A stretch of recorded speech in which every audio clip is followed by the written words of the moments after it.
కేంద్రం సహకార బ్యాంక్ నందు నూతనంగా ఎంపికైన అసిస్టెంట్ మేనేజర్, స్టాఫ్ అసిస్టెంట్ ఉద్యోగులకు శిక్షణా తరగతులు నిర్వహించిన GDCC bank chairman Shri Makkena Mallikarjunarao. ఈ కార్యక్రమంలో సీఈఓ అజయ్ కిషోర్, బ్యాంక్ అధికారులు తదితరులు పాల్గొన్నారు.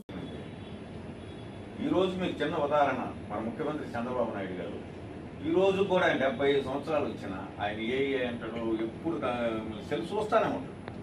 తెలియకపోతే పక్కన ఉన్నటువంటి ఐఏఎస్ మనకి పిచ్చి అడుగుతుంటాడు. ఇప్పుడు నేను సీనియర్కి వచ్చి 40 ఏళ్ళు అయింది రాజకీయాల్లో చేస్తాను. ఈ రోజు నాకు కూడా కొంత అర్థం కాదు. నేను ఎప్పుడైనా ముఖమాటం లేకుండా నేను అడుగుతూ ఉంటాను. సిఓ గారు ఇదేందండి, లేకపోతే పని గారు ఇదేందండి, లేకపోతే బాలాజీ ఇదేందని కూడా అడుగుతాను. అడగాల, మొహమాట పడకూడదు, అహం ఉండకూడదు. ఈ రెండు మాత్రం మనసులో పెట్టుకోండి. ఎక్కడ మనం మొహమాట మనకు తెలియని విషయాన్ని ఎవరినైనా అడగచ్చు, చిన్నవాళ్ళని అడగచ్చు, పెద్దవాళ్ళని అడగచ్చు. అదేవిధంగా మనం ఎక్కడ కూడా మనం బిహేవియర్ ఎక్కడ ఉండాలంటే చాలా పద్ధతిగా ఉండాలా, అనుకోకుండా ఉండాలి. ఈ పాయింట్లు ఈ 4 మాత్రం నేర్చుకొని భవిష్యత్తు చాలా బంగారం. మీ భవిష్యత్తు చాలా మంచి మంచి ఇంకా పొజిషన్స్ వస్తాయి. మీకు పెళ్లి కావాల్సిన వాళ్ళు చాలా మంది ఉన్నారు. ఇది దాదాపు ఆల్మోస్ట్ 90% పెళ్లి కాని వాళ్ళు కనపడుతున్నారు, 95 ఉంటారు. మీ అందరూ కూడా మంచి పార్ట్నర్స్ వస్తారు, వారు కూడా మంచి ఉద్యోగస్తులు వస్తారు, లేకపోతే మంచి మంచి వ్యాపారస్తులు వస్తారు. మీకేంటంటే సంఘంలో చాలా గౌరవం అమ్మా.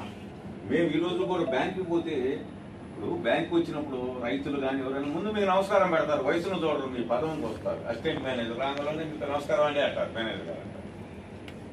అదేవిధంగా స్టాఫ్ అసిస్టెంట్లు వాళ్ళు కూడా ప్రమాణంగా అయ్యా మాకు పని చేసి పెట్టాయని అడుగుతారు. అంటే గౌరవప్రదమైనటువంటి బాధ్యత కలిగినటువంటి పదవి ఇది. మన బాధ్యత ఇది. దీన్ని జాగ్రత్తగా చూడండి. ఇంకా ఏమైనా చిన్న ట్రైనింగ్ క్యాంప్స్ ఉంటాయి. రేపు పోస్టింగ్స్ కూడా వీలున్న వరకు అందరితో మాట్లాడి మీకు అనుకూలమైన ప్రాంతాల్లో, మీకు ఇబ్బంది లేని ప్రాంతాల్లో మాట్లాడి వీలున్న వరకు మీకు అనుకూలం, మీకు ఇష్టపడే ప్రాంతాల్లోనే పోస్టింగ్ ఇచ్చేదానికి కూడా ప్రయత్నం చేస్తాం. అంటే పూర్తిగా అని కాదు, వీలున్న వరకు చేస్తాం. ఇది ప్రాథమిక దశ. బాగా నేర్చుకోండి, కష్టపడండి, తర్వాత ఈ ఫలితాలు బ్రహ్మాండంగా వస్తాయి. ఇది మీకు మనస్ఫూర్తిగా చెప్పేది. బ్యాంక్ అనేది మనకి తల్లి లాంటిది. ఇప్పుడు దాకా మన తల్లిదండ్రులు ఏ విధంగా ఉన్నారు, ఈ బ్యాంకు సహకార వ్యవస్థ మీకు తల్లిదండ్రులు లాంటిది. మన పెద్దల్ని ఏ విధంగా చూసుకుంటామో ఈ వ్యవస్థని, సహకార వ్యవస్థను ఆ విధంగా చూసుకోండి. ఆ వ్యవస్థ కూడా మిమ్మల్ని బ్రహ్మాండంగా చూసుకుంటుంది. మేమందరం కూడా మీకు అండదండలుగా ఉంటాం. మీకు ఏ సమస్య వచ్చినా తీర్చేదానికి ఇక్కడ సీఓ గారి నుంచి పెద్దలందరూ ఉంటారు. మా పరం కూడా ఏదైనా మీకు ట్రాన్స్ఫర్లు కానీ మంచి అట్ట ఏదైనా వచ్చినప్పుడు తీర్చేదానికి కూడా మేము కూడా అందుబాటులో ఉంటాం. మీ అందరికి మంచి భవిష్యత్తు ఉండాలని మనస్ఫూర్తిగా